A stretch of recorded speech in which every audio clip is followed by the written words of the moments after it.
Hello, my name is Ann Koger. I am a 2010 inductee of the Black Tennis Hall of Fame, and you're joining us today to see our 2020 and 2021 inductees take their place in history, hear their stories and their inspirations about how successful they've been with a life of tennis, just as myself. So sit back and enjoy some of the great people who have done wonderful things with the sport of tennis. Tell your friends and family and community and take a look at this induction and make it an inspiration to somebody else that might need a hand to pull them up to greatness. Okay, see you on the court and enjoy. Bye. Hi there. As a former president of the Black Tennis Hall of Fame, founder of BlackTennisHistory.com, and a 2014 inductee into the Hall of Fame myself, it is my pleasure to congratulate you, the 2020 and 2021 inductees. You join a prestigious field of individuals who have made major contributions to the development of black tennis in America, indeed, in programs across the world. Please accept this as my hearty welcome into the Black Tennis Hall of Fame. Hi, I'm Chanda Rubin, inducted into the Black Tennis Hall of Fame, class of 2019. I'm here at the Tennis Channel studios where I'm currently working as a broadcaster, but I wanted to take a little break to congratulate and welcome all of you new inductees. Hi, I'm D.A. Abrams. I am honored to be a member of the class of 2018. It's also my honor to welcome those that have been inducted into the Black Tennis Hall of Fame from the classes of 2020 and 2021. Hello, I'm Dr. Dale G. Caldwell. I'm a 2015 Black Tennis Hall of Fame inductee and have the honor of being the founder. I would like to congratulate the 2020 and the 2021 Black Tennis Hall of Fame inductees. Hello everyone, I'm Katrina Adams, an inductee in the class of the 2012 Black Tennis Hall of Fame. I'm currently an author of Own the Arena, Getting Ahead, Making a Difference, and Succeeding as the Only One, the Vice President of the ITF, past President of the USTA, and the Executive Director of the Harlem Junior Tennis and Education Program and NJTL chapter. I'm here to welcome and congratulate the class of 2021 into the Black Tennis Hall of Fame. Thank you for all that you have done. Congratulations. Hi, I'm Malavia Washington, Black Tennis Hall of Fame class of 2009. I would like to welcome all of the new members from the classes of 2020 and 2021.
Good evening. I'm Sheila Curry, Executive Director with the Black Tennis Hall of Fame. You are joining us on the historic campus of Virginia Union University in Richmond, Virginia. Welcome to the 13th Annual Induction Ceremony of the Black Tennis Hall of Fame, inducting classes of 2020 and 2021. I'm Dr. Dale Caldwell, the founder of the Black Tennis Hall of Fame. We guarantee you will love this induction ceremony. My name is D.A. Abrams. I'm the president of the Black Tennis Hall of Fame, and this promises to be a phenomenal evening. Hello, my name is Ashley M. Caldwell, and I am the Student Advisory Board Member for the Black Tennis Hall of Fame. Congratulations to the new inductees. Opening our event this evening is one of the most exciting young vocal bands on today's musical landscape, Brandon Camphor and One Way, a dynamic East Coast group that stylistically dances along the divide separating Christian pop and urban gospel music to create its own unique hybrid that's earning its fan and followers across the globe. Brandon Camphor and One Way performing one of the most incredible renditions of Lift Every Voice and Sing.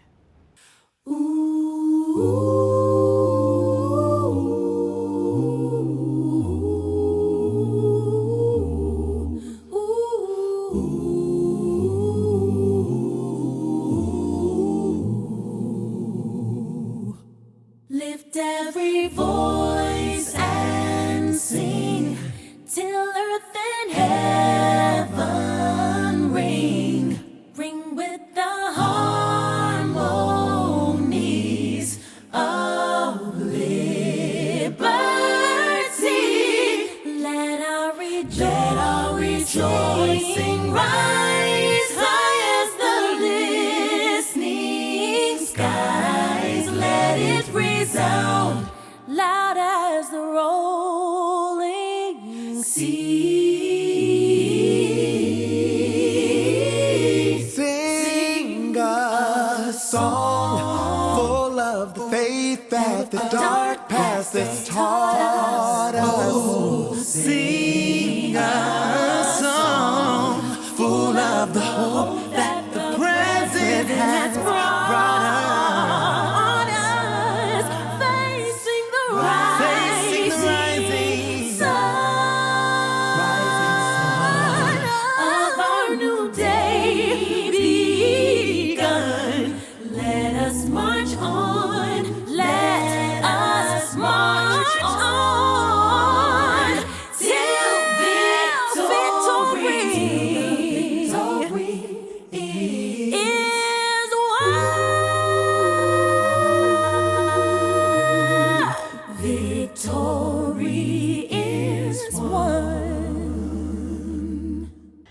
I have the honor of introducing my dad, Dr. Dale G. Caldwell. He has been a passionate tennis player, tennis leader, and tennis historian for his entire life.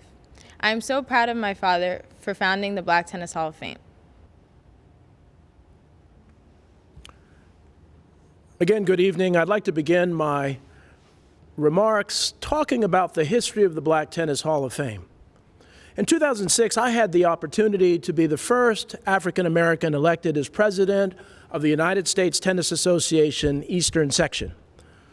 One of the things that I learned from my dad, who knew and marched with Dr. King, and my mom, a school teacher, that especially when you're an African American, when you have a position of influence, it's important for you to use that influence for public good. And so I took that advantage and wrote a letter to Tony Trabert and Mark Stenning of the International Tennis Hall of Fame, suggesting that baseball has recognized the Negro Leagues, that the International Tennis Hall of Fame should do the same for the American Tennis Association and black tennis. I was pleasantly surprised to find out that they accepted my request and agreed to develop an exhibit called Breaking the Barriers, and I had the opportunity to be the curator working with the museum director, Gary Kogar. Well, that exhibit has become the most successful touring exhibit in the International Tennis Hall of Fame history. It was at the 2007 U.S. Open, where 25,000 people viewed it.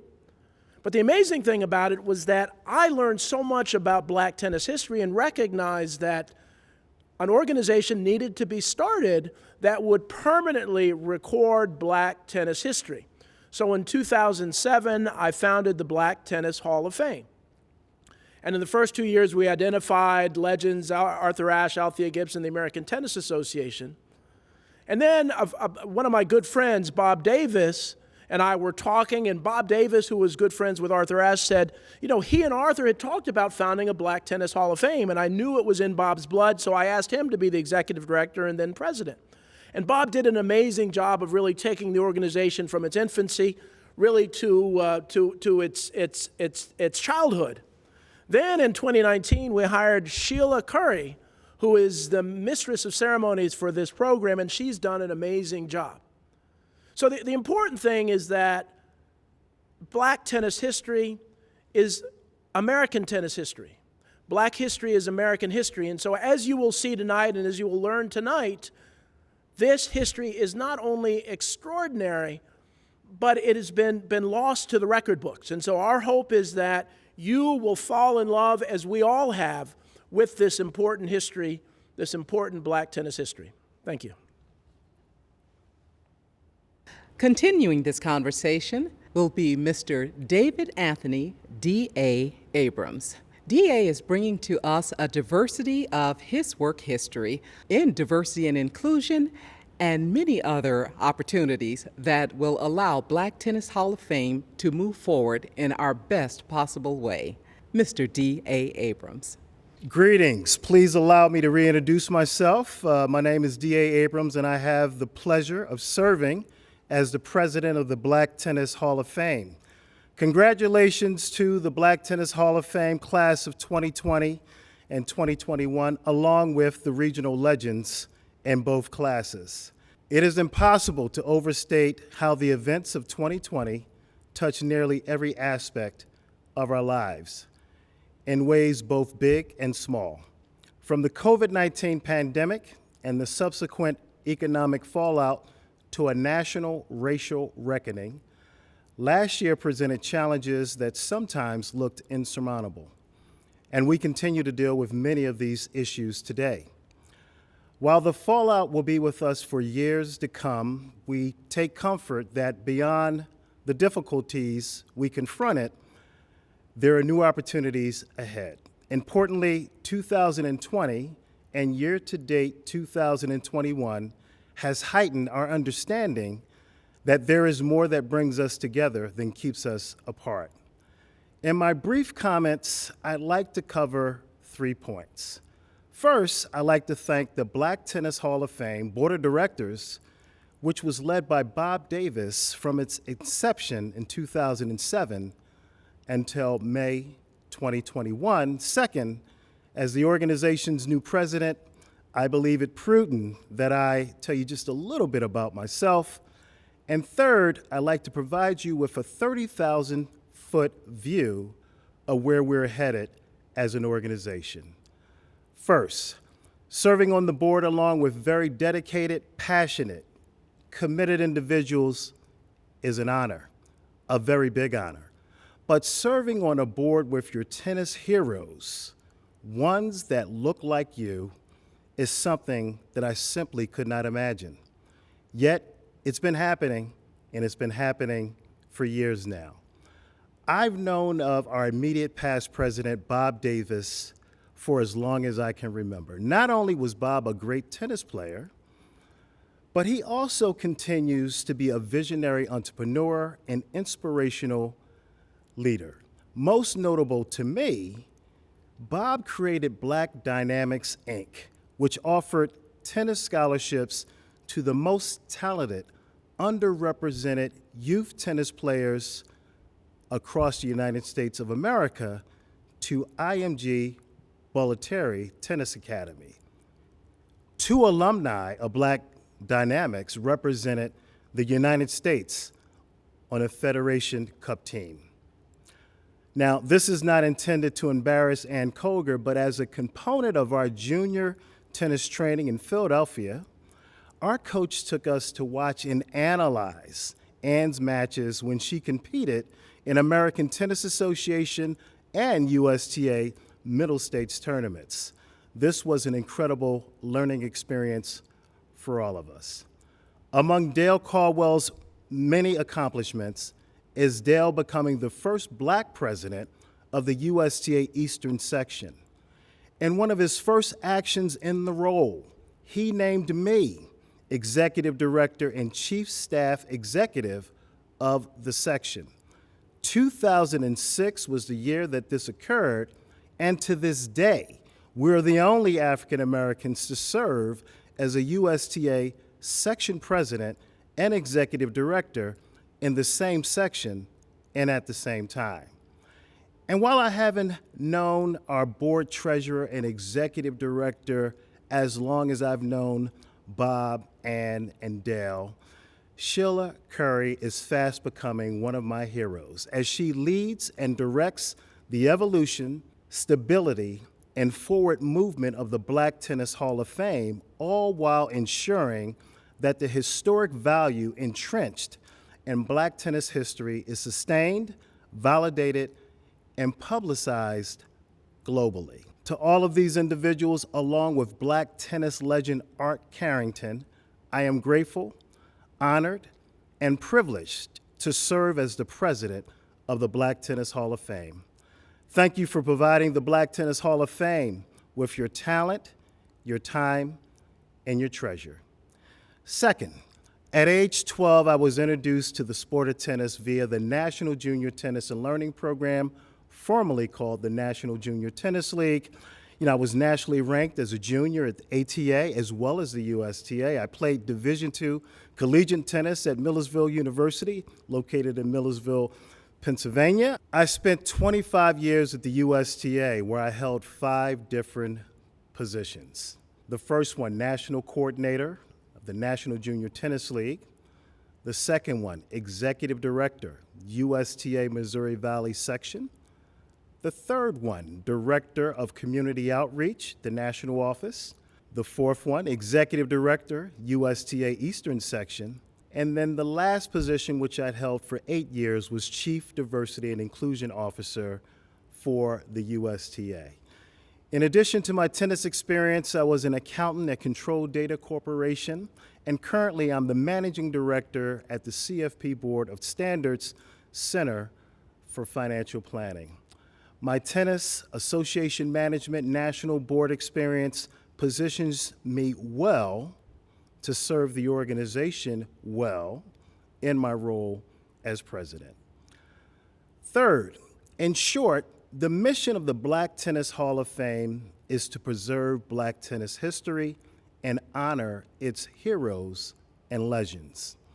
Our vision, as I see it, is to ensure that all Black Tennis Hall of Fame inductees are recognized and also included in other best-in-class tennis Hall of Fames. Our 3 pillars, i.e. our major priorities, will be, number 1, preserving Black tennis history, number 2, honoring Black tennis heroes and legends, and the third one, which is really near and dear to my heart, will be aiding in the development of the next generation of Black tennis legends. In the coming months, the Board of Directors will develop a strategic plan outlining our plan of attack for bringing our vision and mission to life. Once again, I'd like to congratulate the Black Tennis Hall of Fame class of 2020 and 2021, along with the regional legends in both classes. Welcome. We are very fortunate to have you. And now we begin the inductions of the incredible individuals in the classes of 2020 and 2021. Before we begin those inductions, I'd like for you all to understand the requirements of the categories that are being inducted. The first I'll explain to you is organizations. An African American run organization established prior to the enactment of American civil rights legislation. Primarily, the organization must serve minority clients. The organization must embody and clearly demonstrate a holistic approach for junior development inclusive of academics, life skills, and mentoring. The organization must operate on an annual basis, offering annual programming. Our category of pioneers. Individuals selected in this category must have an outstanding record of success on the tennis court or have made exceptional contributions to the sport of tennis during segregation and prior to civil rights legislation in 1964. The category of contributors. Individuals selected in this category must have made exceptional contributions to the sport of tennis in spite of facing barriers of race and/or class. The player category. Individuals selected in this category must have an outstanding record of success on the tennis court. They may have won one or more major American Tennis Association, United States Tennis Association, International Tennis Federation, or professional tournament, in spite of facing barriers of race and/or class. And finally, our regional legend category. The individuals selected in this category have committed their lives to enriching the tennis in their communities. Black Tennis Hall of Fame wants to acknowledge and illuminate their accomplishments for the world to see. First up this evening, we will be inducting only the second organization to be inducted into Black Tennis Hall of Fame. That organization is Sportsman's Tennis and Enrichment Center, now celebrating 60 years of tennis and education for life. In 1961, a small group of friends shared a deep commitment to their struggling community and a belief in the transformative power of tennis. They recognized that by focusing on the well-being of youth, they could improve the health of the entire community. These beliefs led them to establish Sportsman's Tennis Club, now Sportsman's Tennis and Enrichment Center, or the STEC. The first indoor nonprofit tennis club built by and for the African American community. They knew that quality tennis instruction and interaction with caring adults could develop well-rounded young citizens, and through tennis, sportsmen began to identify and fill gaps that weaken youth, families, and community. Sportsman's is located in Harambee Park, which is part of the Frederick Law Olmsted Emerald Necklace. Harambee, a Swahili word meaning pull together, is fitting for sportsmen. They were created 50 years ago by committed community residents pulling together through their shared belief in the power of tennis to make a difference in their community. Since its inception, Sportsman's has been guided by a vision of tennis as a sport that can open doors of opportunity and hope, doors which should be open to all members of society. While promoting excellence in tennis, they identify and fill gaps that weaken our youth, families, and community. Sportsman's was the first African American tennis club in the United States. The founders were committed to introducing and teaching tennis to inner-city Boston youth. They believed that quality tennis instruction and interaction with caring adults could develop well-rounded young citizens. For over 50 years, Sportsman's has been a guiding force in the lives of thousands of low and moderate income minority youth. The club has helped to introduce local players to worlds of opportunity. And now, sharing their acceptance into the Black Tennis Hall of Fame, you will hear from Tony Wiley, the Chief Executive Officer of Sportsman's Tennis and Enrichment Center. Good evening. My name is Tony Wiley, and I have the pleasure of serving as the Chief Executive Officer of Sportsman's Tennis and Enrichment Center in Boston, Massachusetts. On behalf of our board, staff, members and friends, and of course our wonderful junior players, I would like to thank the Black Tennis Hall of Fame for this incredible recognition. Being welcomed into the Black Tennis Hall of Fame, along with our founder, Jim Smith, and all of the honorees of the class of 2020, is a tremendous honor which we do not take lightly. Who could have known that an idea that Jim and Gloria Smith worked tirelessly to bring to life in 1961 would be flourishing 60 years later, engaging on a capital campaign and facility expansion to welcome even more youth and families into our facility each day. Even Arthur Ashe, who came to Boston on more than one occasion to help raise support for our 14-court facility, would probably never have guessed that we would partner so deeply with so many community institutions to build a pathway to college for our kids. If you're ever in the Boston area, we invite you to come and join us. See for yourself what it's all about. Enjoy a tennis game on us. Thank you again to the Black Tennis Hall of Fame, and we congratulate all of our fellow honorees this evening. We are now moving to our next category of pioneers.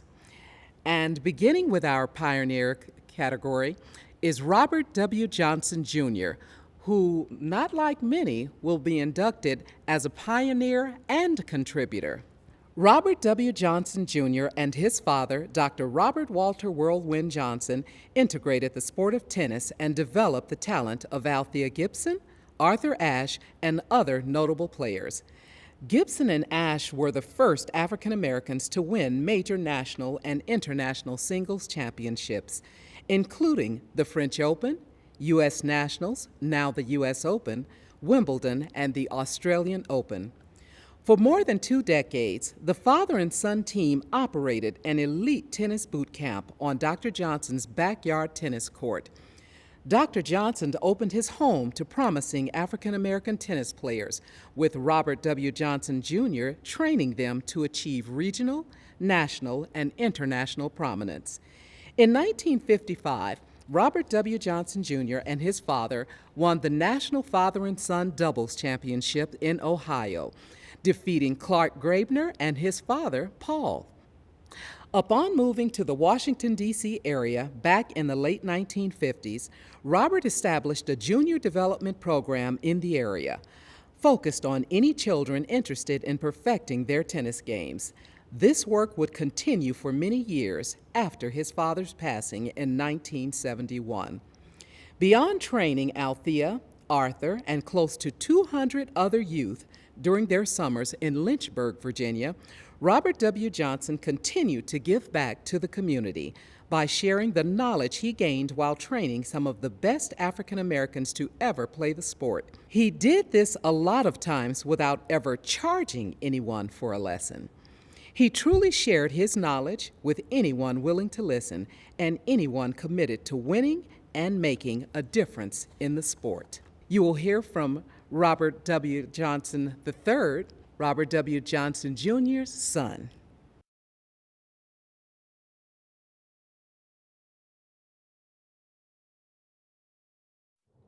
Black Tennis Hall of Fame, class of 2020, now presenting Robert W. Johnson. It is an honor to present my father, Robert W. Johnson Jr., as a new member of the Black Tennis Hall of Fame. He was one of the greatest tennis coaches in the world. He first took lessons himself in 1933 from his own father, Whirlwind Johnson, or Dr. J. And those lessons led up to him becoming one of the greatest coaches. His father struggled to teach the basics to almost anyone because he was not that kind of coach that was a technical coach. He didn't know a lot of information about grips and swings and things like that, even though he had purchased lots of books, manuals, and instructional guides to learn the game. He never took the time to look at those manuals and guides because he was such a busy physician in Lynchburg, Virginia. Around 1947, Bobby Jr. pulled those instructional guides, books, and manuals off the bookshelves at home, and he began to research the game of tennis like it was a science. And he ended up teaching some of the best players in the world how to play tennis. In 1947, when Althea came and my dad saw the struggle, he opened those books and he started doing his own research, intense research. And he played around with the Eastern grip, the Western grip, and the Continental grip, because he wanted to know which one of these grips is the most effective to use to teach anybody who wants to learn how to play tennis. He studied it, he experimented with those grips, and in the end, he settled on the Eastern grip. He felt the Eastern grip was the most effective for the forehand, and that the Continental was most effective for hitting serves, overheads, volleys, and the backhand. The Eastern grip required fewer adjustments to hit the flat, the topspin, or the slice forehand. That's why he used it. When groups of juniors arrived in Lynchburg in the early 50s, he was prepared to share this knowledge with them. His goal was to teach one style of tennis. The kids arrived with their own styles. And some summers when there were 15 kids there were 15 different styles going on. But he said he trained them to learn one style, and that was the Eastern for the forehand, the Eastern grip, and the Continental for the other aspects of the game. He wanted every player on the same page, playing the same style.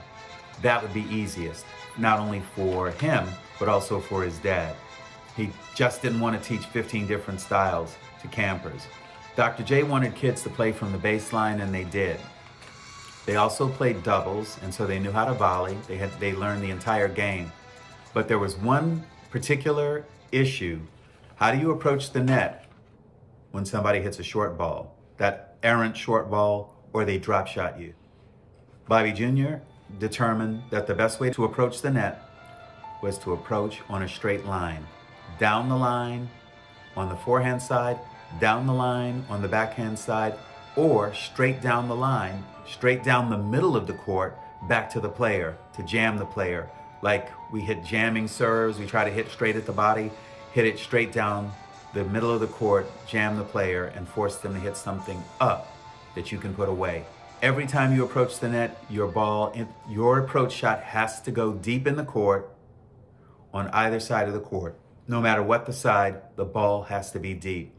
So players had to practice hitting flat or slice to get down those lines with the backhand or the forehand. No topspin.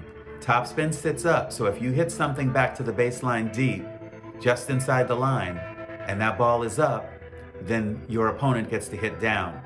The reason you use slice, hit a low ball, and you can drive a flat ball low into the court, and what happens is, typically, their shot comes up so you can hit it down. Bobby Jr. covered all the bases. His teaching to kids was very dynamic, very thorough, very efficient. Never come to net on the longest angle, which is cross court. Never hit cross court. If you hit cross court, the percentages of being passed are extremely high. It will probably happen. But on the down the line or down the middle, that is very, very different. Those are the safest ways to approach. Bobby Jr. taught his father and the kids mantras for them to say to themselves when they're in the middle of a match, when they're on the court playing and a shot goes haywire. There were mantras for every shot. For example, if you lost control of your flat forehand, the mantra was straight back, straight around. Straight back, straight around. If you lost control of your topspin forehand, the mantra was from waist to face, from waist to face. These mantras were very important for the players since coaching couldn't go on while matches were being played. Coaches had to stay away from their players except during a break of sets. And so the kids were self-sufficient on court. They could use the mantra, they could think about the mantra, and they could turn their game around and figure out where they're making mistakes or why their shot broke down. Those mantras were very important for Dr. J too, because not being an expert technician, it reminded him of what the kids were supposed to be doing when they were swinging a racket. Kids could fix their own mechanics on court when they went awry. His dad could use these two to become a better coach, and he did, because he knew what his son was saying and what he was teaching was perfect. Strategy, Bobby Jr. had tons of game plans for juniors. He would take a piece of paper, draw a chord on it, and illustrate a game plan on how to defeat a particular player, a net rusher, a baseline player, a pusher, or an all-around player. He had plans for everything. His instruction, his strategies were so comprehensive thorough, and dynamic that it helped a lot of players become champions. Bobby Jr. taught all over the DC area.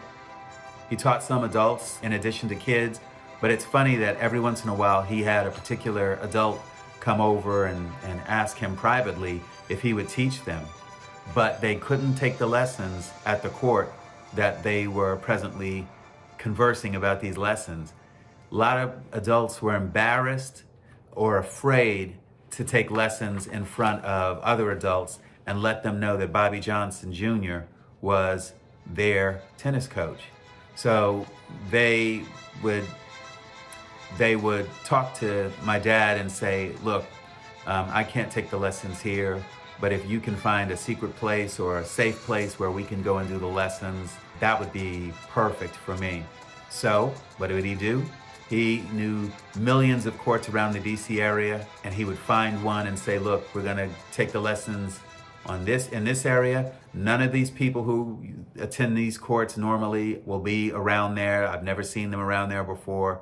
And so the person would feel comfortable after he found a place for them to take the lesson, even if it meant going to Virginia or into Maryland, to find a private, quiet area where the pupil would not run into any of their friends and be embarrassed that they were taking lessons from Bobby Jr. Thank you for this honor, Black Tennis Hall of Fame. Our family is over the moon that our dad is being inducted. He was a great coach, one of the greatest in the world that few people knew about, but he was also a great dad too. So thank you, Black Tennis Hall of Fame, for this honor, not only for our dad, but for our entire family. Our next pioneer is Erwin Richard Holmes Jr. Erwin R. Holmes Jr. is a pioneer in so many ways. Throughout his life, he has been a leader, an innovator, and a pathfinder. Nurtured and supported in his home, his neighborhood, at his schools, Holmes was quoted in an interview with ESPN.com. Even in the days of segregation during the 1950s, my mother tried her best to convince me that I was as good as anybody. That lesson proved to be important to the fortitude, the resilience, and the courage of this young man who used tennis and academics to bring about change within North Carolina State University and the entire Atlantic Coast Conference. Holmes won the North Carolina High School Athletic Conference Singles Championship and the Doubles Championship with Laverne Harper in 1956. He was ranked third in the nation among the American Tennis Association junior tennis players and finished second in the 1956 championships. After the 1954 Brown versus Board Supreme Court decision, and after a similar 1955 court decision that forced the Consolidated University of North Carolina to accept Black undergraduate students, Erwin Holmes was among the first 4 Black students to become students to enroll as first-year students at North Carolina State University. He decided to major in electrical engineering because an innovative teacher at the all-Black Hillside High School in Durham had prepped a cohort of gifted students for success in this field. His athletic prowess was soon discovered during the required college physical education classes. Even though he had to endure several cultural and racial obstacles, Holmes soon found his way onto the Wolfpack indoor track team and the tennis team. In doing so, Erwin Holmes became the pioneer again.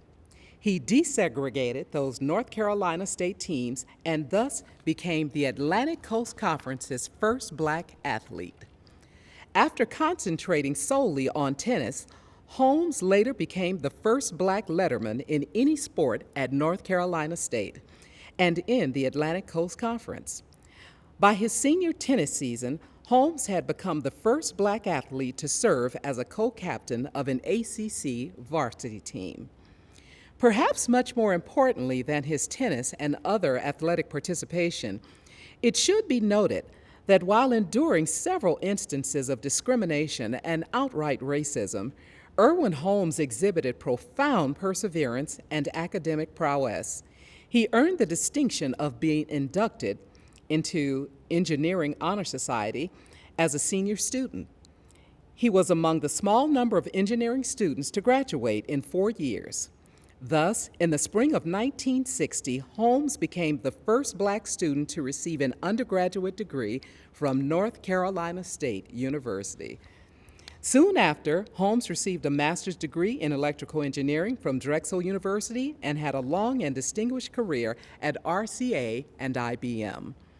Erwin Holmes has continued to inspire and contribute to the success of those students and athletes who have come behind him at North Carolina State in his home community of Durham, North Carolina, and throughout the United States. He often speaks to gatherings of tennis enthusiasts and to followers of African American history. He was a principal panelist at a recent program, The Legacy of African Americans and Tennis in the Triangle. This panel was held at the historic North Carolina Central University. This discussion helped to create a great deal of public interest in the August 2019 North Carolina Highway marker honoring the Algonquin Tennis Club in Durham. In 2018, his alma mater, North Carolina State University, renamed the University College Commons for the pioneering scholar-athlete. Holmes Hall, named in honor of Erwin Richard Holmes, Jr. Thank you very much for inducting me into the Black Tennis Hall of Fame. I never thought that I would be fortunate enough to be inducted into that, although I played a lot of black tennis, and sometimes very good and sometimes not so very good. I never thought I would reach this achievement. Thank you very much for thinking that I am worth this achievement. I'm supposed to talk a couple of minutes to tell you why this happened and why I appreciate it, so let me say that quickly. I was very lucky. I was raised in Durham, North Carolina. What's special about that? Durham, North Carolina was one of the few cities in America that had a substantial, outstanding black tennis program with lots of black people and well-to-do black people playing tennis on a regular basis and with facilities to provide them. So I was lucky to be in Durham. If I'd been somewhere else, I'm not sure if I would ever hit a tennis ball. Durham was also a very large, successful black community, and that encouraged blacks to do a lot of interesting things, including play tennis. It had its own black tennis facility. It also was the home of one of the major ATA junior tennis tournaments yearly. It had a very large black tennis program, so I was lucky to be there. Also, Durham has a great business community which provided facilities and opportunities to make tennis a success here and make me have a chance to be successful as a tennis player. In addition to that, I was born to black parents, both of whom were outstanding college students, both from a learning point of view and from a sports point of view. My dad was an All-American football player at North Carolina Central University and valedictorian of his class. My mom was an honor student and a very good athlete also. So I had those in my upbringing, and that made life a little easier for me as far as this is concerned.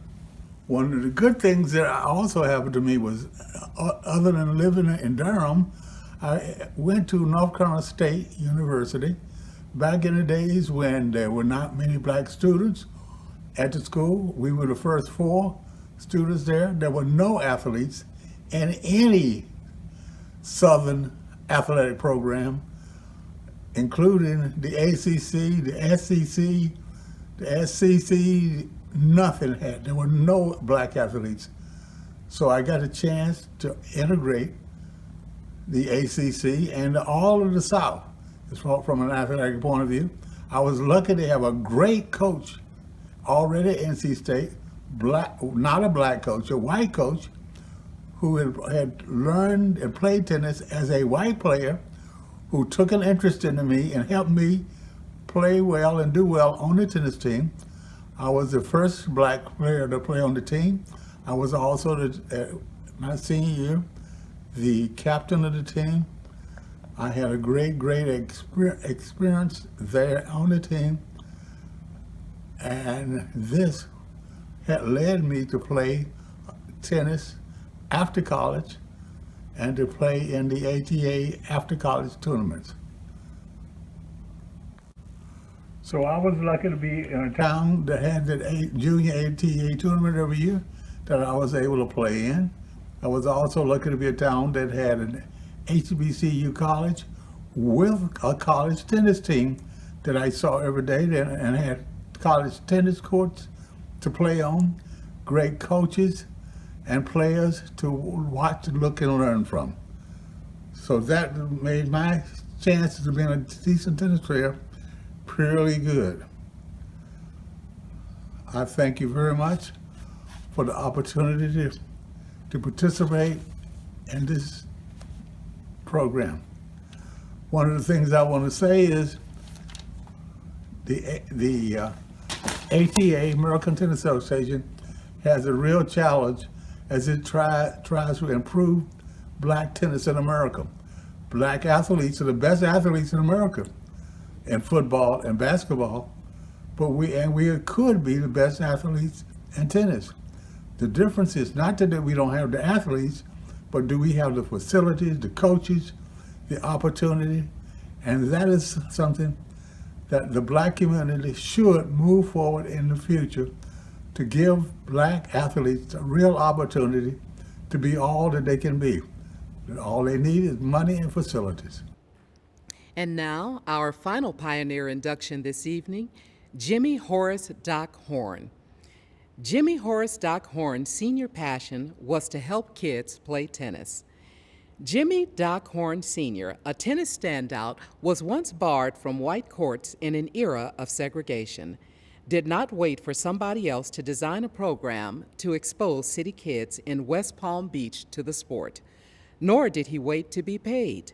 Retiring after 34 years as a teacher in area schools, he just showed up and did it.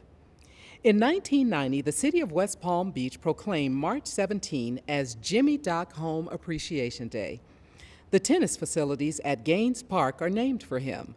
In 1994, he was one of 6 recipients nationally of the USTA's Community Service Award. Early in their careers, Venus and Serena Williams and their father used to practice at Gaines Park, said son Jimmy Bohorn. He was referred to by Venus and Serena as their tennis grandfather. My daddy was resilient. He used to say, if you want to be something in this life, you've got to start it.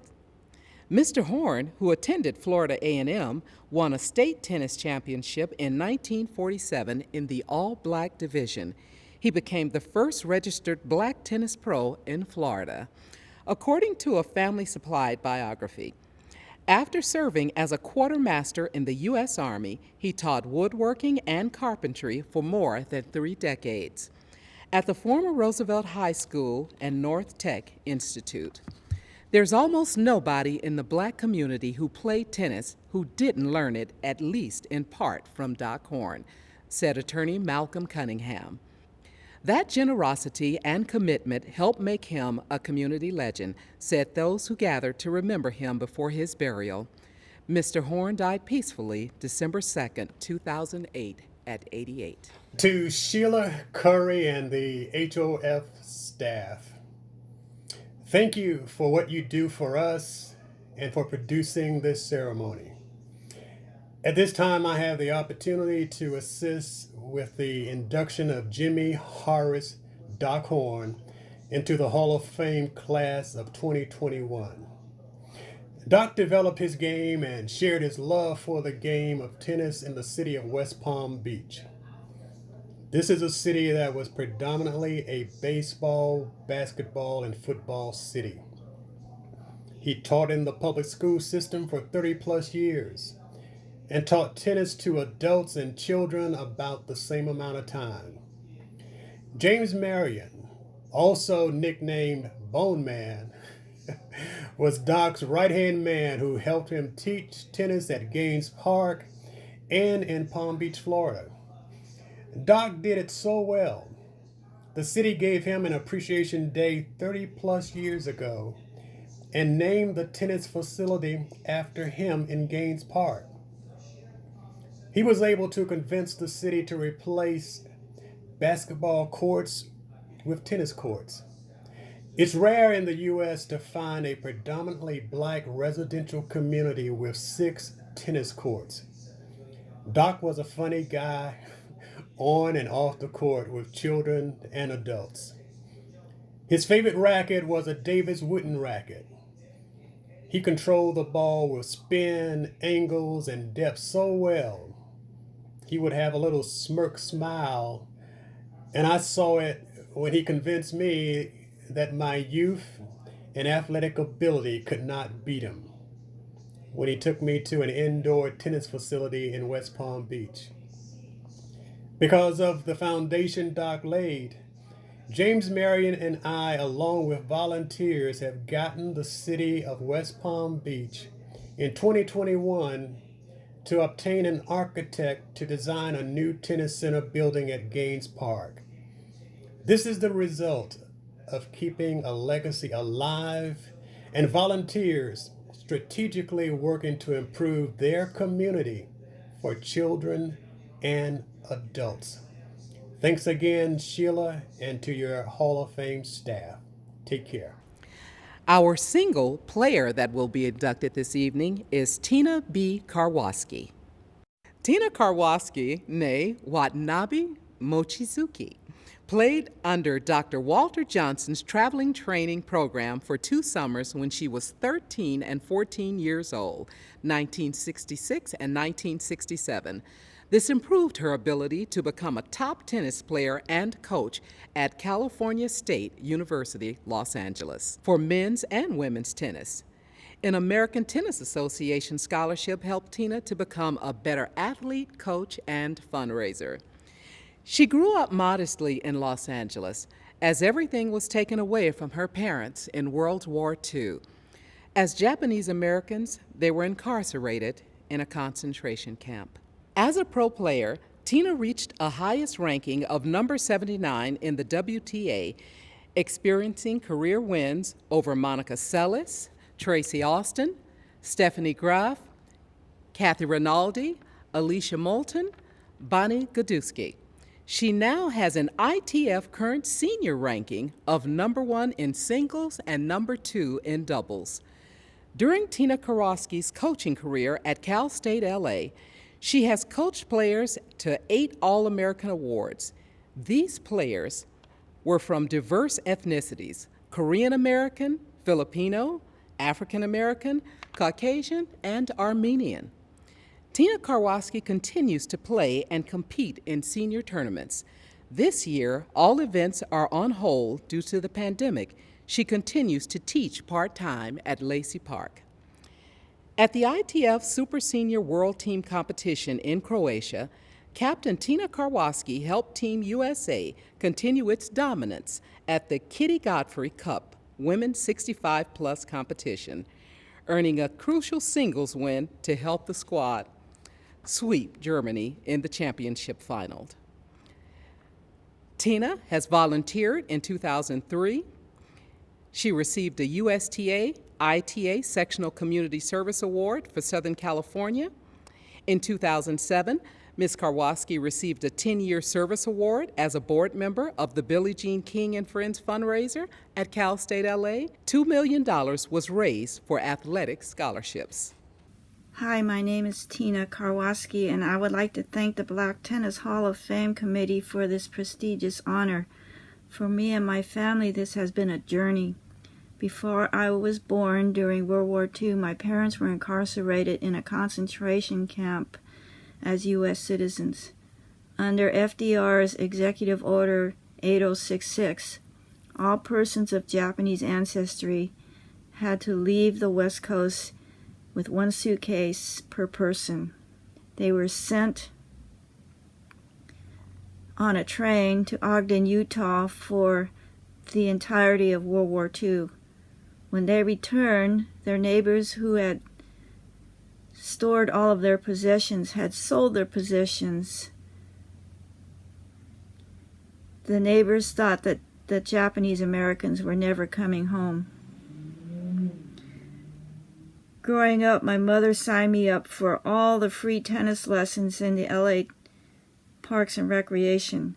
I didn't like the classes as they were very basic, but my mother always told me that I might learn something new. At age 9, I began to play USTA junior events. I also played ATA tournaments at the age of 11 in the juniors and the open events. This is where we learned about Dr. Johnson's $1,000 scholarship summer program. I received it and we practiced in Lynchburg, Virginia. We traveled by car to tournaments. The tournaments were tough in the hot and humid summers. When I thought we were done practicing in Lynchburg, we had to roll the court, sweep the lines, and water the court. There was a 50-pound roller that was about as heavy as me. This was tough for a skinny kid. On the road with Dr. Johnson's troop, we played a tournament in Atlanta, Georgia. We were waiting in the car, parked in the hot parking lot. I asked Dr. Johnson why we couldn't wait in the clubhouse. He said, watching matches tired our eyes. The real reason was people of color weren't allowed in the clubhouse. I also remember playing against this tall girl. Her name I learned later is Ann Koger. As adults, we remained friends, and we reminisced about those days, and she recently found a picture of us as juniors. She was very hard to pass at the net with her long arms. The ability to train and travel with Dr. Johnson's troop opened my world. The stiff competition and tough training made me a better player. The training was disciplined, something I would never forget. Also, the rules were very strict on diet. We weren't allowed to have soda pop or candy. And as a kid, that was tough. But we had to learn good nutrition.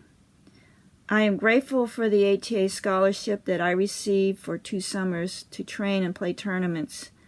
My parents couldn't afford to send me to tournaments on the East Coast. It made me a better player, and the discipline made me a better coach. During my 20 years of college coaching, I have produced 8 All-Americans from all different ethnic backgrounds. So I thank you to the Black Tennis Hall of Fame committee for selecting me for this prestigious award. This has been a journey that still continues. Thank you all, and I hope to see everyone on the tennis court. And now we will induct contributors. Our first contributor this evening will be William Abraham Washington. William Abraham Washington was born and raised in Phoeba, Mississippi. He earned a Bachelor's of Science degree in biology from Jackson State University in 1961 and a Master's of Science degree in health education at Southern Illinois University in 1965. He moved on to work as a high school teacher in West Point, Mississippi, a special programs administrator and assistant dean of students at the State University of New York, and a corporate education and training consultant for General Motors in Flint, Michigan. In the sport of tennis, he served as a coach to his 6 children, 2 daughters on the WTA Tour and 2 sons on the ATP Tour. Both daughters, Michaela and Mashana, reached the top 100 in singles.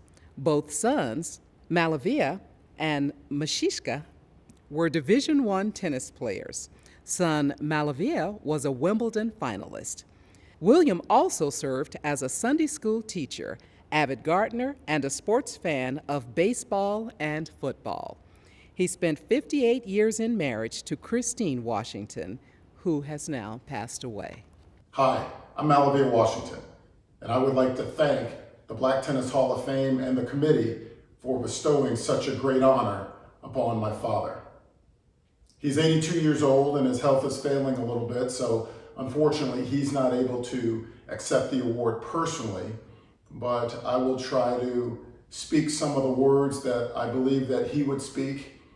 For so many years, 40 plus years, tennis has been a big part of our family. So as I accept this award, I'm really accepting it on behalf of all of the Washington family, including my older brother, McCoyan, who played junior tennis, my older sister, Makila, who played on the WTA Tour, my younger sister, Masanja, who played junior tennis, my younger brother, Mashishka, who played on the ATP Tour, and my youngest sister, Mashona, who played on the WTA Tour.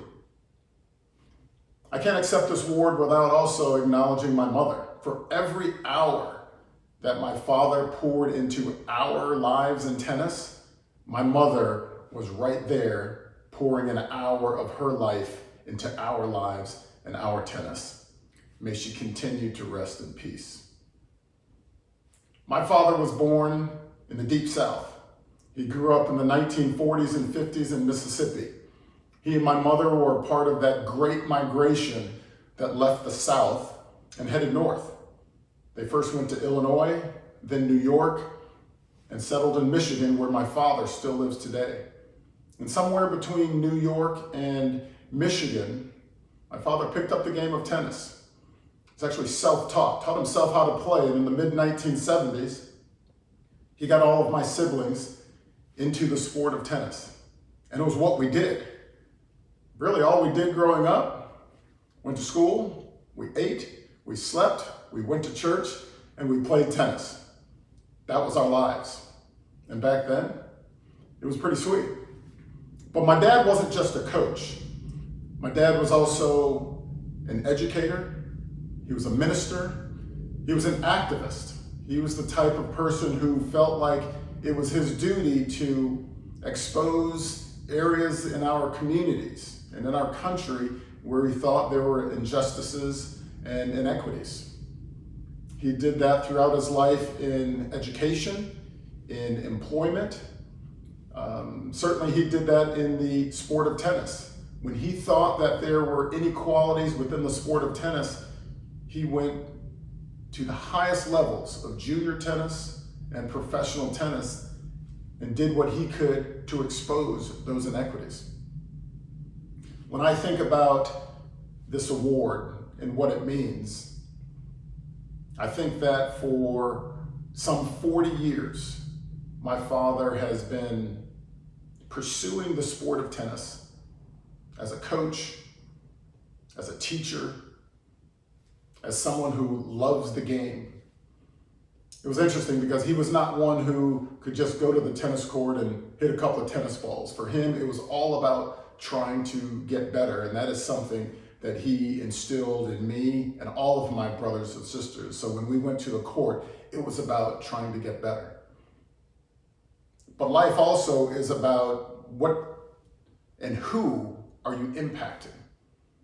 Back in 1994, my father helped me create my youth foundation, and we're in our 25th year here in Jacksonville, Florida. And he doesn't know it as well as he could, but he is impacting the lives of kids right now in the sport of tennis through my foundation because he helped create my foundation. So years after he has hit his last tennis ball, he is still impacting people in the sport of tennis and impacting lives. So I cannot say thank you enough for the Black Tennis Hall of Fame and this award upon my father. And I think the last thing I would like to say that he would say to all of you is continue to get after it. Continue to work hard, continue to do your best, and continue to do everything you can to further the sport of tennis and further humanity. Thank you. And now we will induct our contributors. Alice Marble was born in Beckworth, California on September 28, 1913. Her father died in an automobile accident when she was 6 years old. After his death, the family moved to San Francisco, where they lived near the tennis courts of Golden Gate Park. Playing there was free, so the sport was attractive to the poor family, especially to Marble's brothers. In 1936, Marble lived up to her potential, winning the National Singles Championship and the Mixed Doubles Championship. In 1938, she won the Wimbledon Women's Doubles, repeating that win in 1939, as well as capturing that year's singles title. In fact, 1939 would prove a phenomenal year for Marble, as she became the first woman ever to win the British and U.S. women's singles, doubles, and mixed doubles championships, all in the same year. She won the Wimbledon mixed doubles title from 1937 to 1939, and in 1939 and 1940, the Associated Press named her Female Athlete of the Year. In Courting Danger, written when she was 77, Marble looked back on her tennis career stating, "When you've lived as long as I have, the sheer joy of having played the games comes to matter more than the victories, the records, and the memories." More importantly, and integral to the Althea Gibson story, Marble was the first to publicly address the sports segregation practices and challenge the establishment. She wrote her historic July 1, 1950 editorial in American Tennis magazine. Marble denounced the all-white U.S. Lawn Tennis Association's policy of excluding African Americans from competition. She exhorted, "If tennis is a game for ladies and gentlemen, it's also time we acted a little more like gentle people and less like sanctimonious hypocrites." If Althea Gibson represents a challenge to the present crop of women players, it's only fair that they should meet that challenge on the courts. As a result of Marble's courageous and tenacious editorial and her well-respected position, Gibson, 23, was invited to play in the 1950 U.S. National Championships, now the U.S. Open, and won the championship that year. Thus, she became the first African American player, man or woman, to compete in a Grand Slam event. In 1957, she became the first African American to win Wimbledon and the U.S. Nationals, and first to be named the Associated Press Female Athlete of the Year. Alice Marble also was a fashion trendsetter. She dared to wear white shorts on the court in 1932 instead of the customary long skirt and restrictive heavy clothing of the times. Such a fashion statement was considered outrageous until function and practicality were accepted in female sports attire and ultimately revolutionized the standards for women's casual clothing. Throughout her busy and productive life, Marble suffered from health problems, but nothing seemed to stop her, including colon cancer and the loss of a lung to pneumonia. By 1965, she was happily settled at the Palm Desert Country Club in Palm Desert, California, where she taught tennis and continued to follow and visit with the young champions of the day until her death in 1990. I don't want to slow the ceremony down, but that was beautiful. Sheila. And one of the things that's important for us to realize, so Alice Marble was white in a time when segregation was accepted. And the fact that she went out of her way to stand up for Althea Gibson, she changed the sport. And so the beauty of the Black Tennis Hall of Fame is that it's for everybody. We don't care if you're white, black, green, yellow, but all of us need to stand up for injustice. Yes. And that's why we're so excited to induct her into the Hall of Fame ceremony. And we hope all of you out there, no matter who you are, what you look like, will stand up for the right thing. Great Thank job. you, Dale. Thank you. Thank you. Well said. Well said. The humanitarian effort in this country has got to improve as we move forward. Continuing with another contributor is Dr. Elizabeth Liz Okongo-Odera. Dr. Elizabeth Okongo-Odera, a qualified PTR professional clinician and tester, and former professional player, was captain of the women's tennis team, Kenyatta University, 1982 to 1986, and one of the top-seeded ladies in tennis in Kenya, having won many national and university awards.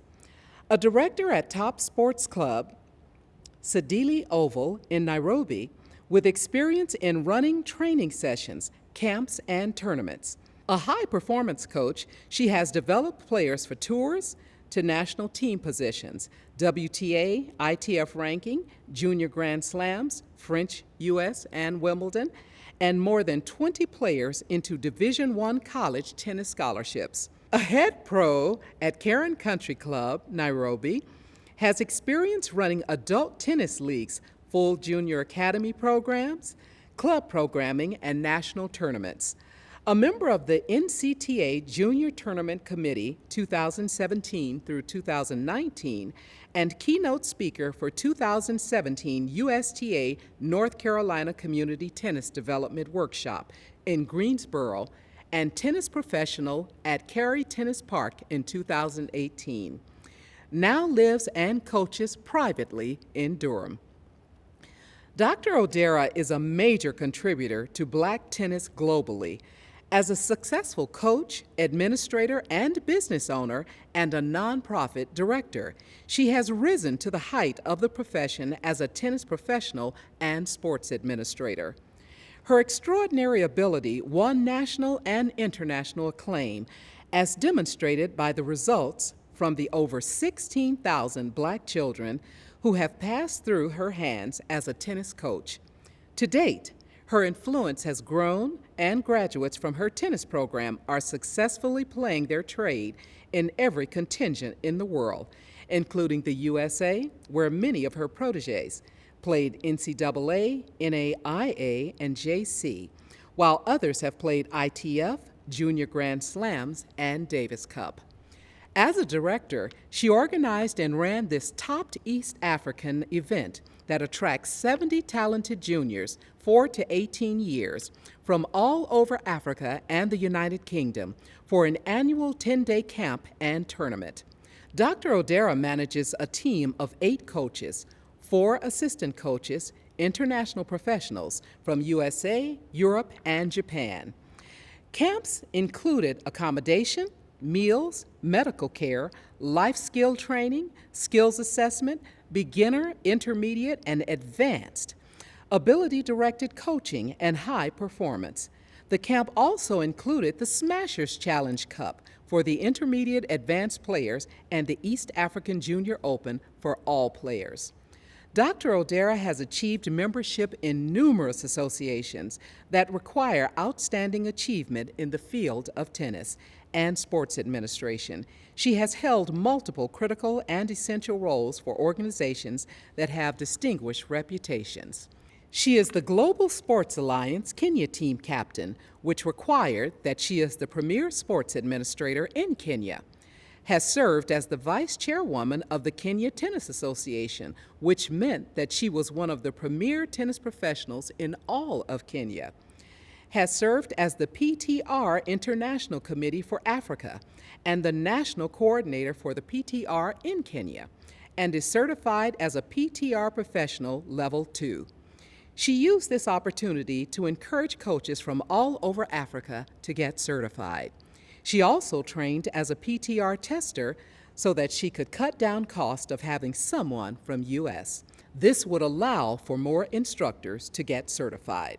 Dr. Odera's contribution to the field as a Black tennis professional and sports administrator by building networks across Africa through using sport to empower the underprivileged and building the first public tennis courts in the poorest slum in Africa.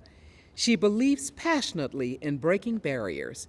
Her passion helping young people of African descent, especially those who are coming from some of the poorest communities in the world in Kenya, Uganda, Congo, Burundi, and Tanzania, is well known among professionals. Hello, friends. Tennis has been my life. I learned tennis from watching a neighbor play, and I would imagine myself playing and imitate him. This friend from Norway would then leave his racket to me,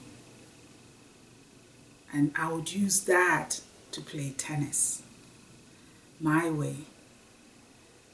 Of course, because it was very big, I ended up getting tennis elbow, but for me that was the beginning of making my imagination a reality.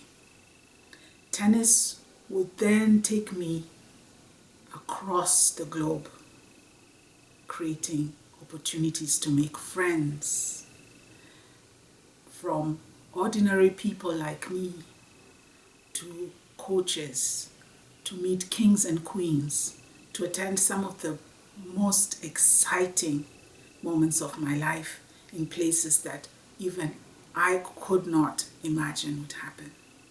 Tennis has helped me change lives, and largely because through tennis I have gained very, very many friends who have reached out and helped support the many talented young people from East Africa who have not previously had an opportunity to grow in the game, but also get an education.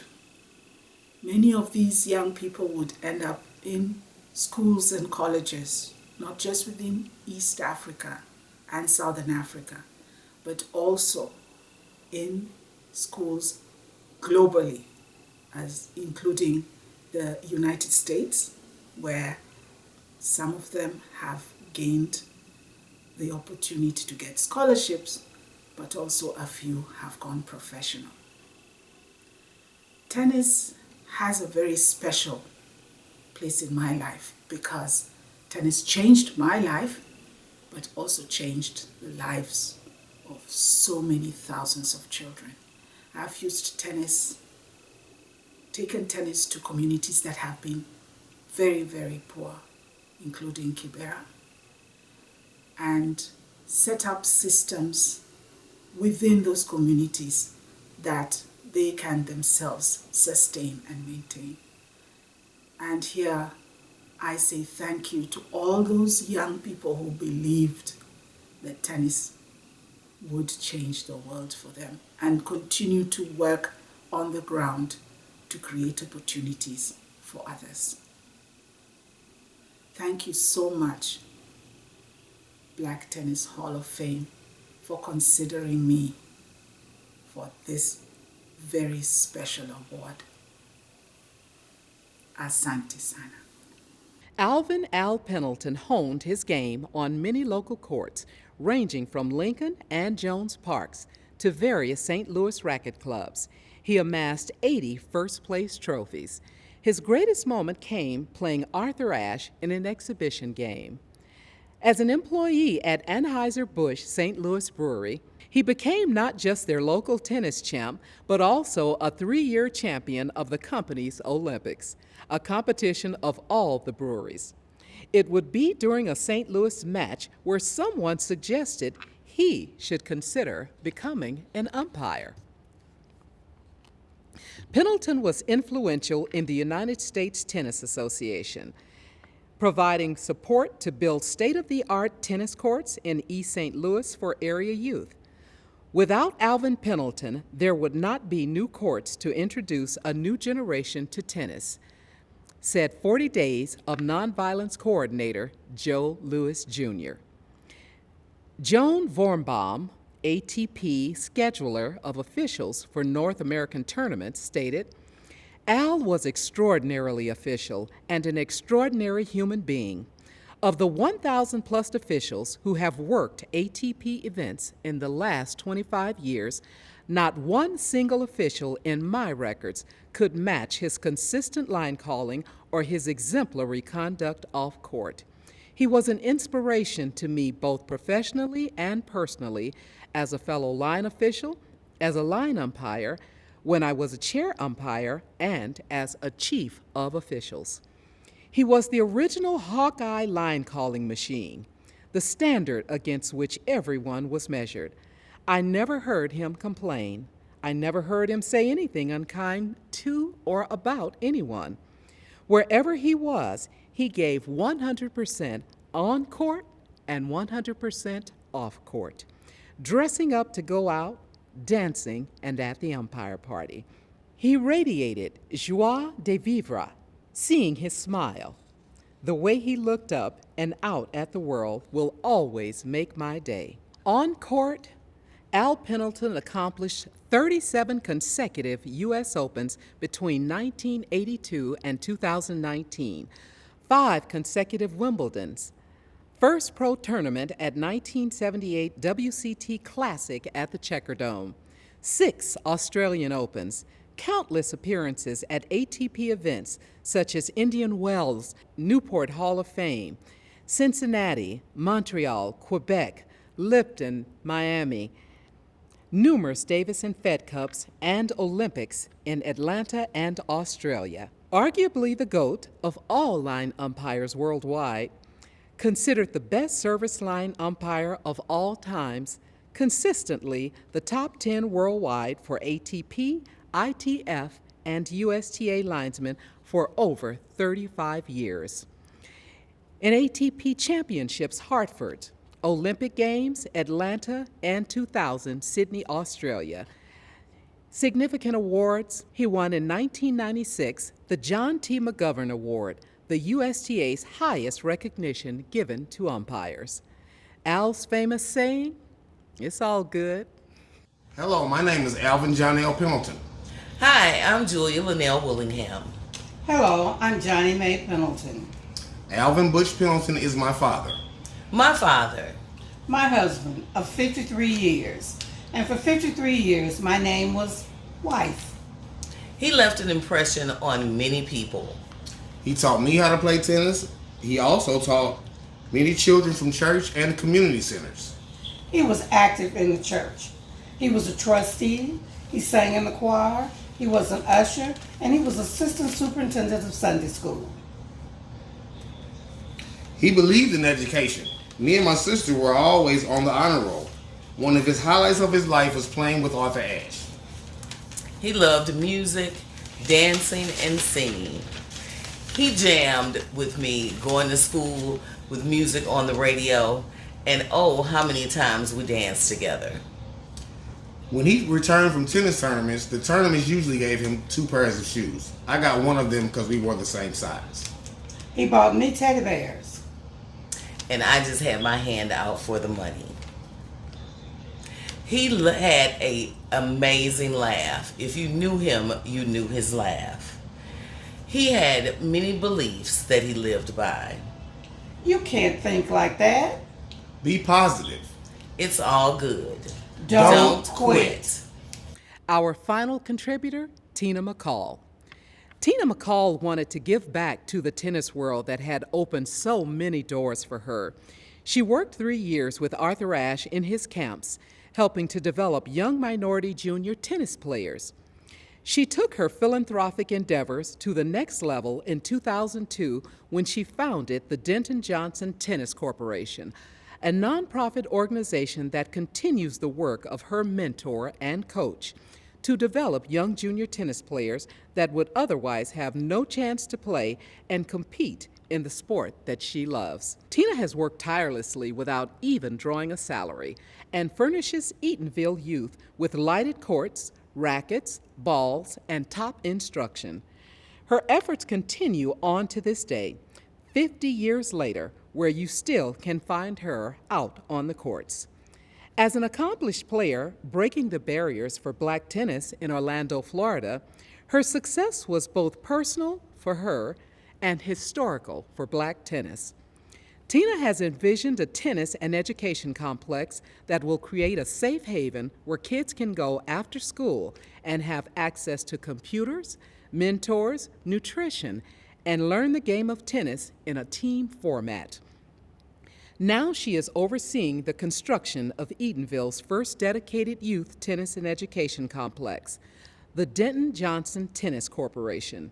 This new facility will allow DJTC to increase the number of youth served by providing dedicated facilities for administration, classrooms, tennis courts, with the ability to invite competitive play to the town of Eatonville. Tina's view for the youth tennis and education complex is grand, and the advantages this facility can create for the communities are boundless. Through generous support from valued individuals, corporate donors, and government agencies, Tina has been able to complete Phase 1 of this project, $119,000, building 2 tennis courts with lights. Our last category, Regional Legends.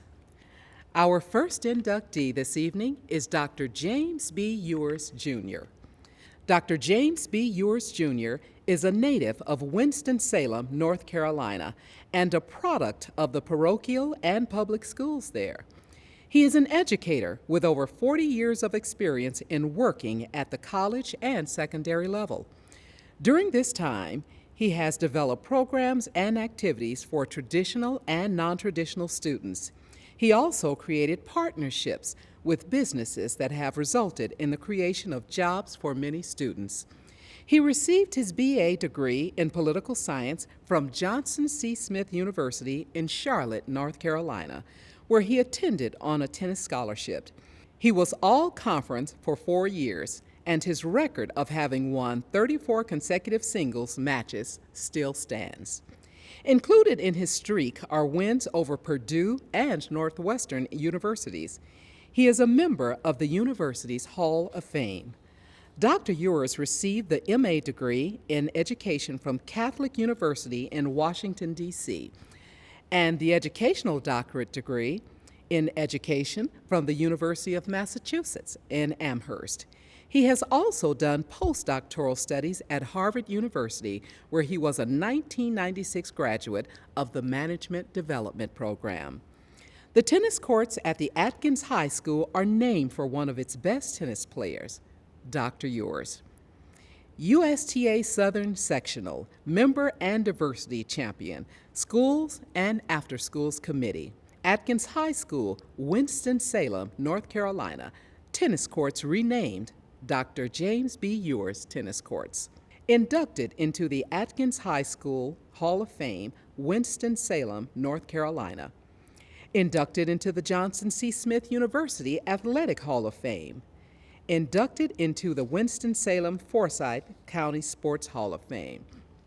He sent players to Johnson C. Smith University on tennis scholarships, while a coach at Ballou High School in Washington, D.C. He is the sponsor of the Dr. James B. Ewers, Jr. Family Scholarship at Atkins High School in Winston-Salem, North Carolina. Dr. Ewers is currently a member of the USTA Louisiana and sits on the Diversity Committee. He was appointed to the USTA Southern Schools and After Schools Committee in 2019. He is a life member of the NAACP and a member of Alpha Phi Alpha. Ewers is married to Deborah L. Ewers. They have 3 adult children and 5 grandchildren. Hello, everyone. My name is Dr. James Ewers, and I am honored and delighted to be with you today. I am an inductee, class of 2021, to the Black Tennis Hall of Fame. I am so honored for this distinction. I first want to thank God for giving me this opportunity, because without Him, none of this would be possible. I am from Winston-Salem, North Carolina, and I started playing tennis with one of my best friends, William Earl. And William Earl and I started playing tennis at Skyland School. And we were really the only ones on the tennis court. To tell you how much I knew about tennis, I was wearing Chuck Taylor high-top tennis shoes. And we were hitting balls all over the fence, everywhere except where we should hit them. William Earl really gave me the encouragement to try out for the tennis team. So I tried out for the tennis team, the Atkins High School tennis team, and I started playing with them during my 11th grade year. God blessed me to win the district championship my junior year, which was my first year playing tennis. And he also allowed me to win another district championship while a senior at Atkins High School. That then led to some state honors in North Carolina, and I received some scholarship offers, really much to my surprise. I went to Johnson C. Smith University in Charlotte, North Carolina, and there I played tennis for 4 years. I was all conference for 4 years. I have a winning streak that is still standing. I won 34 matches in a row before I lost, and I have wins over a number of schools, including Purdue University and Northwestern University. I am the first African American to win the NAIA District 26 Singles Championship, and our teams won both a CIAA championship as well as an NAIA District 26 championship. I went on to play ATA tournaments and USTA tournaments, and I just had a grand time playing tennis. I want to thank all of my coaches and mentors for getting me this far, because without them, I really would not be receiving this honor.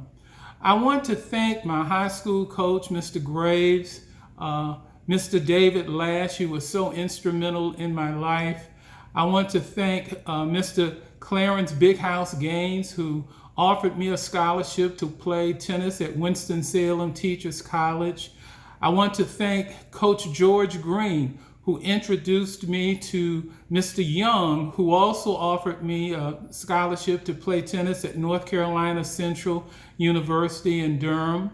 I want to thank Mr. Earl. Mr. William Earl, he was really one of my strongest mentors, and he was my history teacher at Atkins High School. I want to thank my college coach, Coach Joseph Austin, who always gave me hope. He gave me encouragement. And there's so many people that have gone through this journey with me, and I hope I'm not omitting them. It's simply my wanting to make sure that I'm covering as much information as I possibly can. I now write. I am retired and I'm a writer, and I write about tennis, and I write about some of the things that young people ought to consider. And I really have served as a coach, a tennis coach. I have served as a tennis instructor. So I've been involved with the game of tennis for a very, very long time. And to be in the Black Tennis Hall of Fame is one of the most distinctive honors that I've ever received. I also want to thank my family members for always being by my side. My wife, Deborah, has been my bedrock. I want to thank my children, Courtney, Chris, and Aaron, and my grandchildren, who have always been there for me. They have loved me, they have cared about me, and they too are excited about me having this distinct honor. I am really pleased, ladies and gentlemen, my brothers and sisters, that I am with such a select and distinguished group of men and women who have received this similar honor. To be with you is certainly one of the highlights of my entire life. Tennis has taught me so much. It has taught me discipline. It has taught me communication. And I have enjoyed tennis throughout the years. I still play tennis, and tennis really is a sport for a lifetime. I want to congratulate the officers and officials of the Black Tennis Hall of Fame Committee. I thank them profusely for bestowing this honor upon me, and it is with deep gratitude and humility that I accept it. Thank you very much, ladies and gentlemen, and God bless. Our next regional legend, Leonard Johnson. Leonard Johnson has been involved in tennis for over 40 years. Over 35 years as a professional tennis instructor with the USTA Certification Pro 2 and certified USTA tournament official, and over 15 years as Chief Executive Officer of Johnson's Community Junior Adult Tennis Association. During those 40 years, he has played in tennis tournaments throughout Southern California. In 1998, the USTA certified him as a tennis teaching professional. As a USTA tennis tournament official, he has officiated college and junior national tennis tournaments in and out of California. A tennis instructor for Los Angeles Parks and Recreation for 13 years, certified as a USTA tennis clinician for Los Angeles County in 1998. Created Junior Novice Tennis Tournament for Los Angeles City's Salute to Recreation. Local USTA trainer for 10 and under, Quick Start Tennis in San Fernando Valley and Antelope Valley. He became site director for summer NJTL tennis programs in the Antelope Valley in 2008 and 2009. He petitioned the USTA and was granted approval to become a year-round NJTL site director for the Antelope Valley. He formed the Community Tennis Association, Johnson's Community Junior Adult Tennis Association, Inc., JCJ ATA, Inc., in 2011. His mission is to provide a unifying umbrella for tennis in our community, with community support and involvement being the primary force behind the local growth of tennis. Make learning the sport of tennis available to everyone in the community that is interested in doing so. Secure indoor tennis courts that would make year-round tennis programs such as NJTL 10 and under, tennis, junior and adult tennis tournaments, as well as other tennis programs possible and practical. The children that he has taught for many years continue to stay in touch with him, even into high school and college years. He has made impacts on these lives beyond learning how to play tennis. Hello, my name is Leonard D. Johnson. I want to say what an honor it is to be inducted into the Black Tennis Hall of Fame. I could not have been more surprised when my wife and my daughter called me into the living room and read the letter confirming my nomination and induction into the Black Tennis Hall of Fame. This was January the 21st of this year. I started playing tennis in 1974. I was 27 years old. A buddy and co-worker of mine had tried to get me out on the tennis court for about 6 months, and I resisted. I finally went out, and I sprained my ankle so bad I was on crutches for over a week. I recovered, and that was 47 years ago. What a journey it has been. And it's not over yet. I'd like to thank my niece Miyoshi and the rest of my family. They've been there with me all this time through everything. There are others as well. Too many to mention, but I'm grateful for them all. I thank God, and I thank you all. And this journey is not over yet. Thank you. Our next regional legend, Joe G. Goldthreet. Joe Goldthreet was the founder of the Hadley Park Junior Tennis Development Program in 1980 at Hadley Park Metro Parks and Recreation in Nashville, Tennessee. Before his involvement with youth tennis, Joe was involved with the civil rights marches in the early 60s. He was the youngest to join the NAACP in Nashville as a middle school student and marched with John Lewis and other known leaders.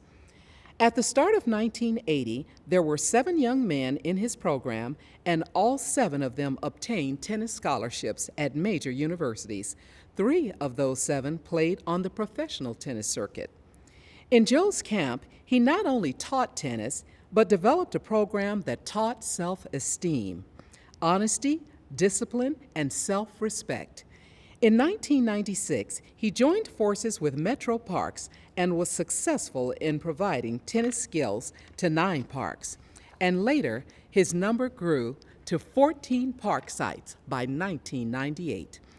The communities and parents were excited on what they saw that could be an impact on their sons and daughters' lives. The program's primary mission was to expose youth to the sport of tennis and be an alternative after-school program, as well as get them excited about the sport of tennis. All participants were instructed in the standard method of tennis developed by Dennis Vandermeer. The students were taught the bio method of basic tennis forehand, backhand, and the serve. The community-based program was managed by certified professional tennis instructors. This program was incorporated in 1991 as Hadley Park Junior Tennis Program, Inc., 501c3 organization. This program has been an avenue for both young boys and girls to pursue tennis as a career, as well as obtaining tennis scholarships onto the professional level. Prior to 1996, there was little minority presence playing tennis, and in 1997, there were approximately 3,000 juniors all over the country playing competitive tennis. Under this program, Joe has been instrumental in over 500 students obtaining scholarships to major colleges and universities. Over the years, Joe has put his life in the work to keep his program up and running. This little program started in 1980 and has now grown to one of the biggest tennis youth programs in the country. People from all over the country come by to see and visit the work that is being done at Hadley Park in Nashville, Tennessee. It has become one of the state-of-the-art arts in junior tennis. Joe teaches his student that hard work pays off. You have to practice, practice, practice. If you put in the time, put in the effort, and put in the work, you'll reap the benefit. Joe is married to Patricia Goldthreet and has been for 43 years. They have 4 children and 2 grandchildren. Our final and yet another absolutely incredible regional legend this evening is Frank Adams. Frank Adams was the first African-American president of the Colorado Tennis Association and Intermountain Tennis Association USTA section, leading the way for future Black Colorado and sectional leaders. As chair of the Colorado and ITA Minority Participation Committee, Frank recruited the mentored blacks to volunteer on USTA committees. The current president of the CTA is African American, and the current vice president, next president, of the ITA is African American. This took hard work, courage, and perseverance by Frank. He has run player development programs such as Star Search in underserved communities for over 20 years. These lessons are given at a minimum fee or for free. Most of the kids are Black, Hispanic, or Asian. 25 years ago, Frank was one of the leaders to introduce Black tennis and teaching programs for Black children at Denver City Park. He has taught at reduced cost or free on Frank's days off from work, children's tennis at City Park for over 20 years, taught many Black junior players. Frank learned to play tennis in an NJTL program in Philadelphia. He was a microbiologist in the Air Force and then in private industry, but felt that teaching tennis was his true calling. Frank has dedicated his life to teaching and growing tennis. He volunteers more than many to benefit children and adults in underserved communities. Frank is on the court teaching 7 days each week. He has taught thousands of students and hundreds of instructors to teach tennis through USPTR programs. He has run free tennis clinics year after year to raise money for Asian tennis, Black Tennis Special Olympics, cancer research, and more. He is also nationally known as a wheelchair tennis instructor, traveling outside of Colorado to teach people how to teach wheelchair players. 20 years ago, he opened, designed all the tennis programs, and became the head pro at the Highlands Ranch Community Association Club, a recreation center with 6 indoor and outdoor courts. Frank has been awarded many awards. A few of those awards are Colorado Tennis Association Arthur Ashe Award, Colorado Tennis Association Volunteer of the Year, Intermountain Minority Coaches Workshops Arthur Ashe Award, ITA Jan Douse Award, Professional Registry Colorado Member of the Year, Colorado Wheelchair Tennis Foundation Coach of the Year, ITA Barb Clark Multicultural Community Service Award, PTR USTA Community Service Award, and Intermountain Youth Tennis Ambassador Award. In 2016, Frank was given a citation from the City of Philadelphia Council for service to humanity, and in 2017, Professional Tennis Registry Professional of the Year. And finally, Denver Asian Tennis League Hall of Fame. I would like to give thanks to the Black Tennis Hall of Fame for this honor. I'm very humbled by this selection, and I'm very appreciative for all of those who are accompanying me in the class of 2021. These are people who I greatly admire and are very distinguished in all that they do. I also have a great deal of respect and appreciation for the class of 2020. These are remarkable people who I have admired from afar. I would also like to thank my wife, Judy Adams, who has been the center of my universe. I can't imagine having accomplished anything without her presence and her guidance throughout all of these years. I would like to thank Alan Keel, who's been a great mentor and friend to me. When I first met Alan, the very first thing he said to me was, "Someday we're going to make you president of the Intermountain Tennis Association."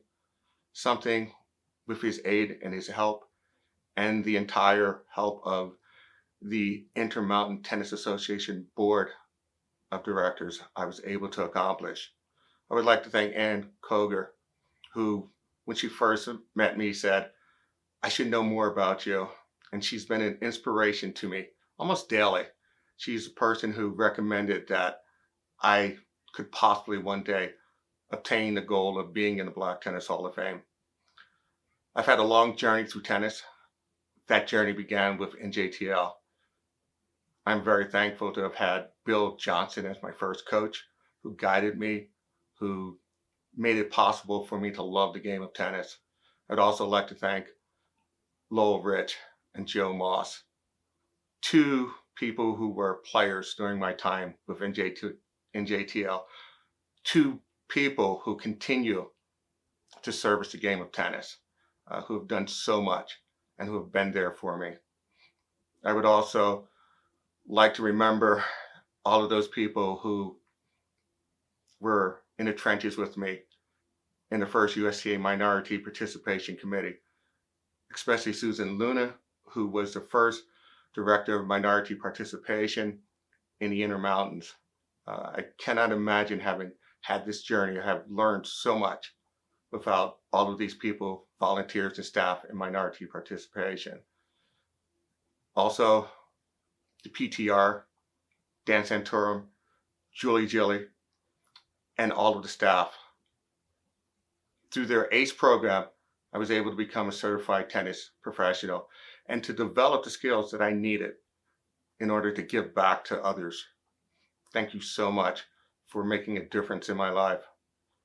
I would also like to thank the Asian League, who've been on that trail, the very first group of people who placed me into a Hall of Fame. But I remember the Cleary family embracing me and asking me to play in the league and also providing me the opportunity to teach the young people, the young children of the players. It has been a great journey. Throughout my life, it has been a great honor to have been associated with the Asian League. Also, Highlands Ranch Community Association has been a home base for me of sorts. I remember being interviewed and the person interviewing me saying, "We want you here as our head tennis professional.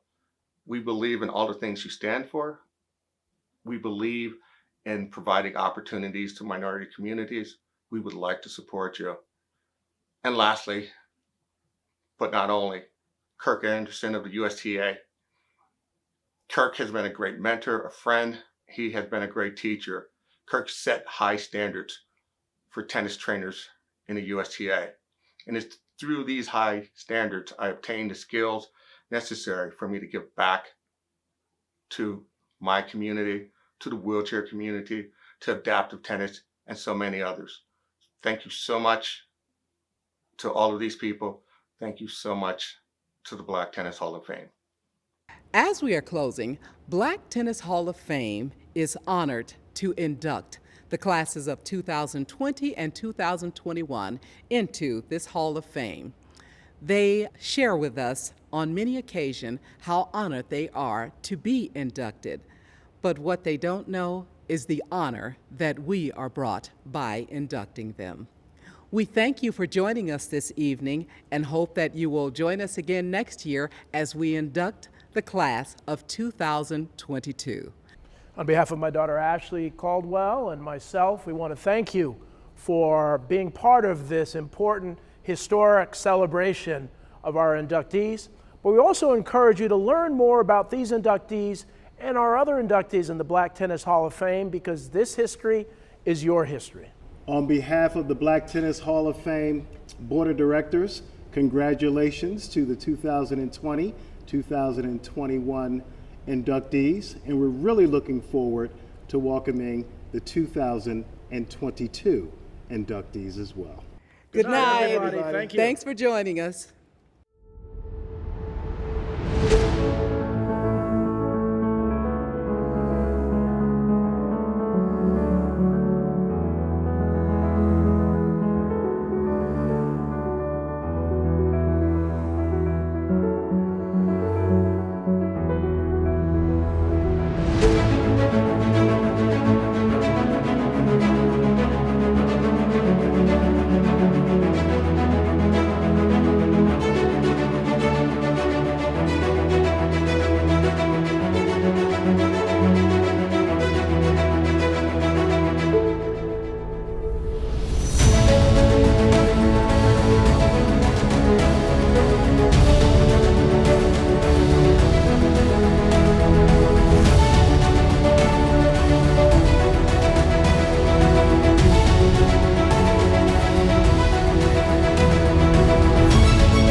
Thank you.